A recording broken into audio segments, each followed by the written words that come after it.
Paz seja com todos. Hoje nós vamos falar sobre o episódio em que Deus matou Uzá pelo fato deste ter tocado na Arca da Aliança para evitar a sua queda quando ela estava sendo transportada.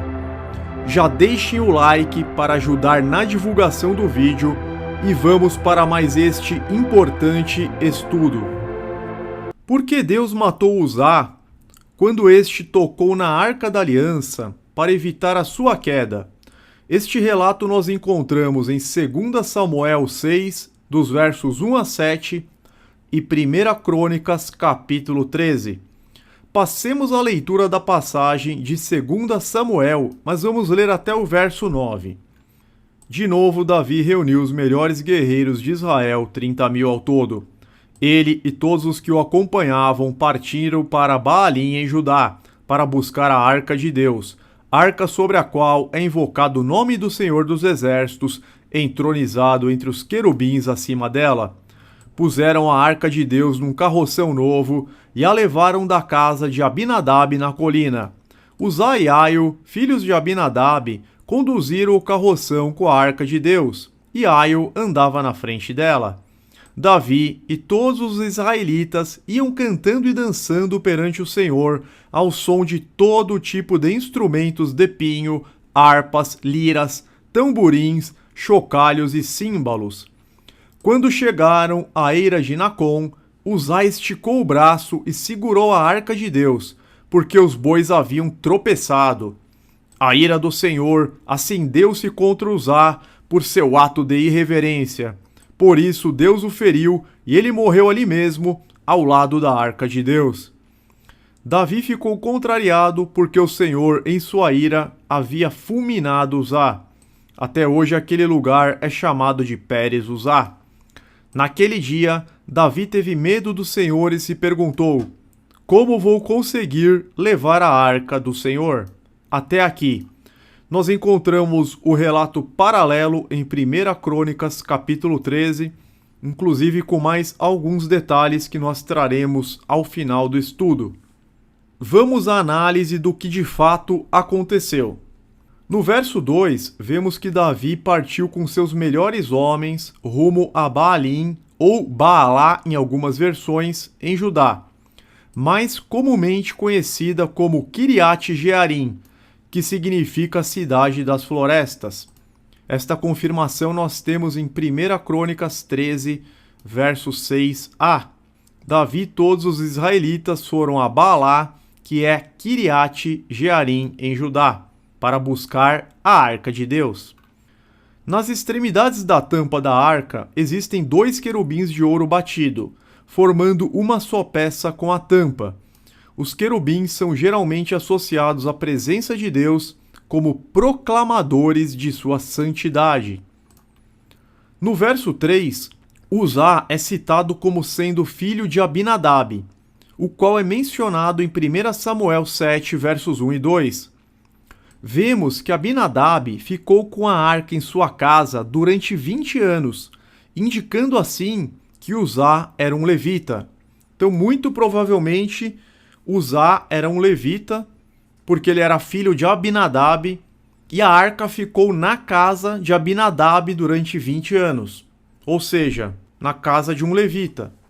Portanto, Uzá tinha conhecimento de como deveria tratar as coisas de Deus conforme as exigências da Torá. Contudo, os homens puseram a Arca da Aliança em um carroção, ou seja, carregaram-na em um carro de boi. Este modo de transporte violava as prescrições de Deus. Somente os levitas da família de Coate, os coatitas, poderiam carregá-la apoiando as varas da arca sobre os ombros e não em um carro. Então aqui nós temos a ilustração de como eles estavam carregando a arca em cima de um carro de boi, o que viola completamente as instruções da Torá. Vejamos as leis de Deus que foram desprezadas por eles. Primeiro nós vamos entender, em Êxodo 25, versos 12 a 14, como que a arca foi feita para que ela pudesse ser carregada. Mande fundir 4 argolas de ouro para ela e prenda-as em seus 4 pés, com 2 argolas de um lado e 2 do outro. Depois faça varas de madeira de acácia, revista-as de ouro e coloque-as nas argolas laterais da arca para que possa ser carregada.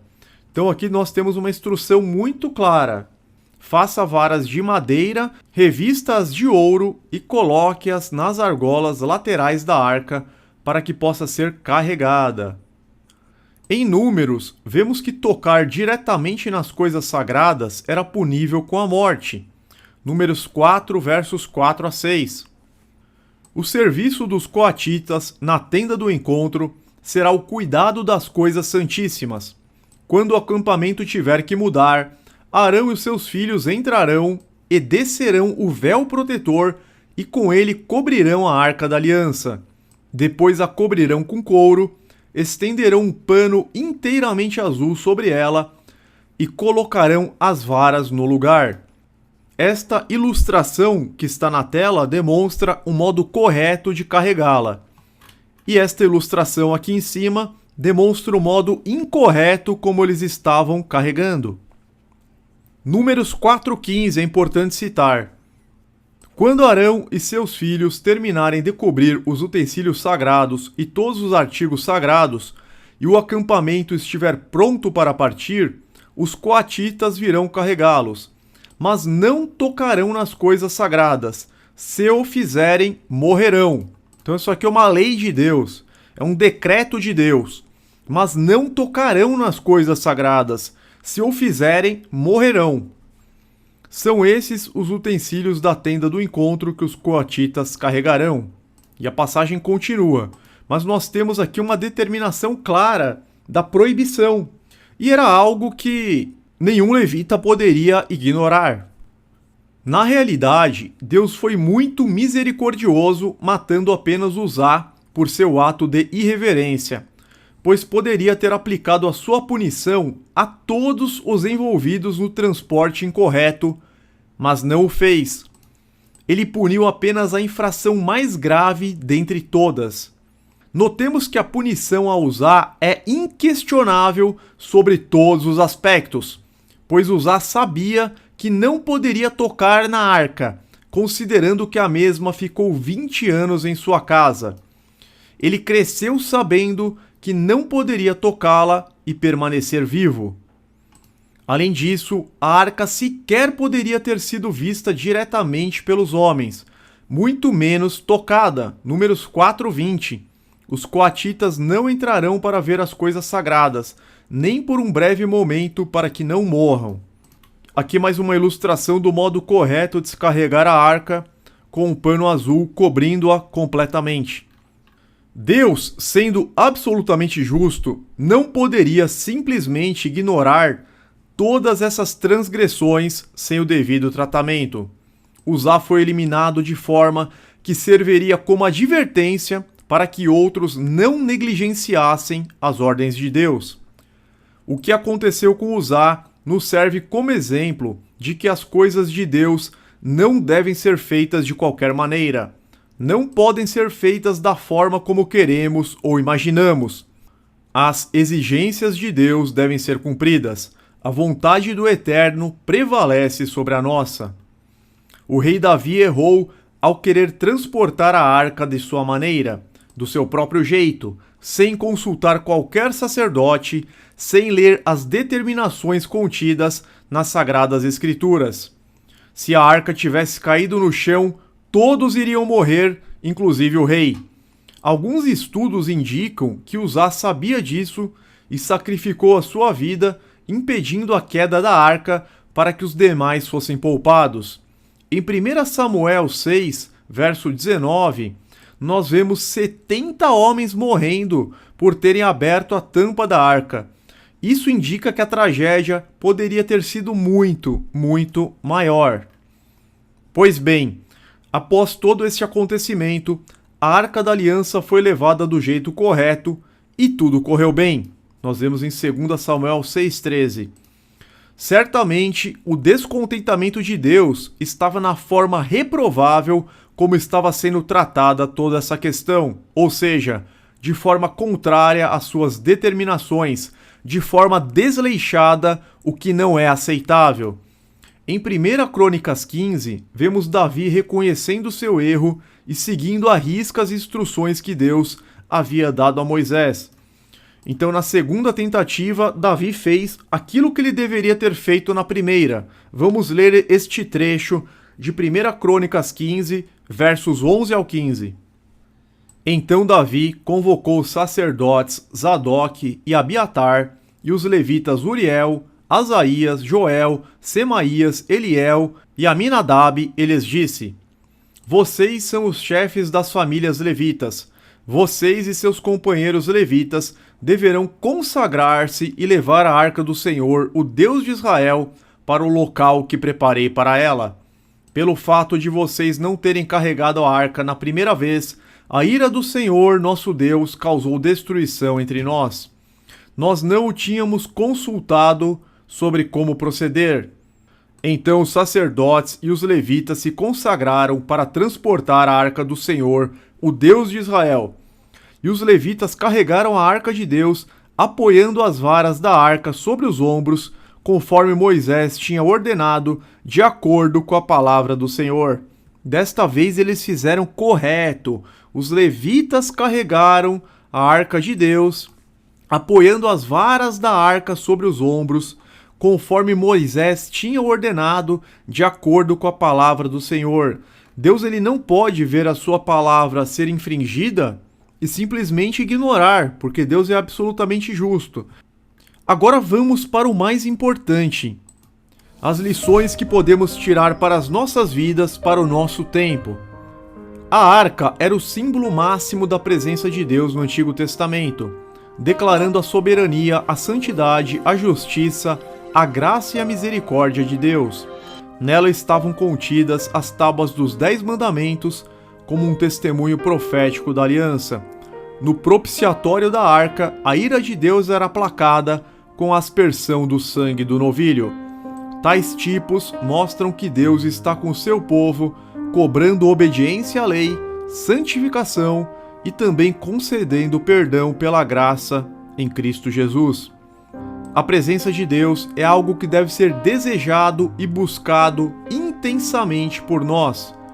O desejo de Davi foi intensificado pelo longo período em que a arca ficou distante.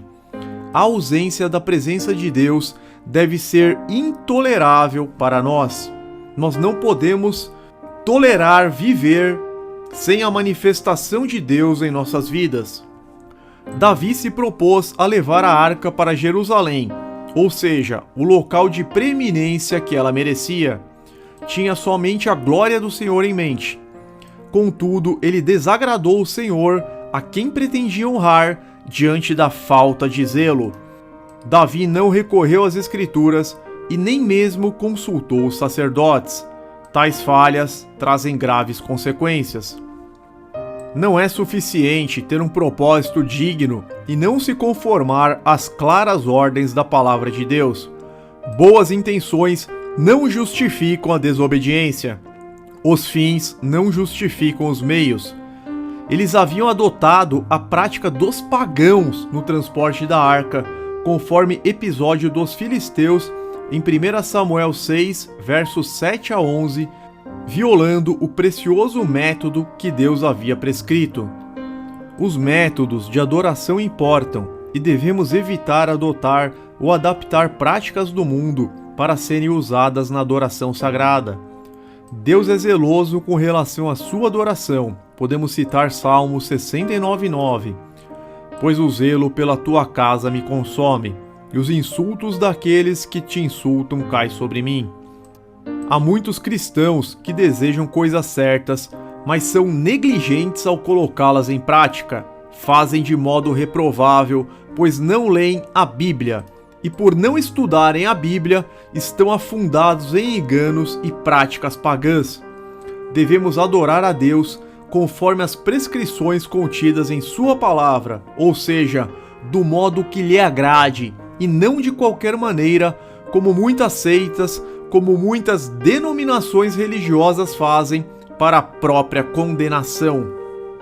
Deus não se impressiona com barulho, festa, gritaria ou boa vontade, nem mesmo com louvores. A primeira coisa que o Senhor exigiu do homem, desde o Éden, foi a obediência. 1 João 5,3. Porque nisto consiste o amor a Deus, em obedecer aos seus mandamentos, e os seus mandamentos não são pesados. E a Bíblia atesta em Oséias 4,6, que o povo de Deus perece por falta de conhecimento. Por isso não podemos fazer as coisas para Deus do nosso modo, mas sim da forma como Deus prescreveu. Não adianta fazer a coisa certa, entre aspas, da maneira errada. Eclesiastes 5:1. Quando você for ao santuário de Deus, seja reverente. É uma ordem, seja reverente. Quem se aproxima para ouvir é melhor do que os tolos que oferecem sacrifício sem saber que estão agindo mal. Então os tolos oferecem sacrifício ou uma adoração errada sem saber que estão agindo mal. Estão trazendo condenação para si, estão ajuntando brasas quentes sobre as suas cabeças. Devemos conservar o temor diante de Deus. Aprendemos isto com a morte de Uzá. Nem mesmo os mais piedosos devem se atrever a presumir serem tão familiarizados com as coisas santas a ponto de tomarem a liberdade de tratá-las como comuns. Provérbios 9:10. O temor do Senhor é o princípio da sabedoria e o conhecimento do santo a prudência. Salmos 111:10. O temor do Senhor é o princípio da sabedoria. Todos os que cumprem os seus preceitos revelam bom senso. Ele será louvado para sempre. Nós temos que cumprir os preceitos de Deus, conhecer a vontade dele e obedecer às suas leis. Por fim, a presença de Deus é algo a ser desfrutado. A arca de Deus ficou na casa de Obed-Edom por 3 meses, e o Senhor abençoou sua família e tudo o que ele possuía. 1 Crônicas 13:14. Desfrutar da presença de Deus é importante, fazendo as coisas do modo certo. Quando Davi transportou a arca, segundo a vontade de Deus, tudo correu muito bem, e ele foi tomado de alegria e humilde adoração. Todos esses princípios devem moldar a maneira de nos aproximarmos a Deus em santo temor e reverente adoração. Com isso, nós concluímos mais um importante estudo para a honra e a glória de Deus, porque dele, por ele e para ele são todas as coisas. Em nome de Jesus, fiquem todos na paz e na proteção do Eterno. Em nome de Jesus, amém.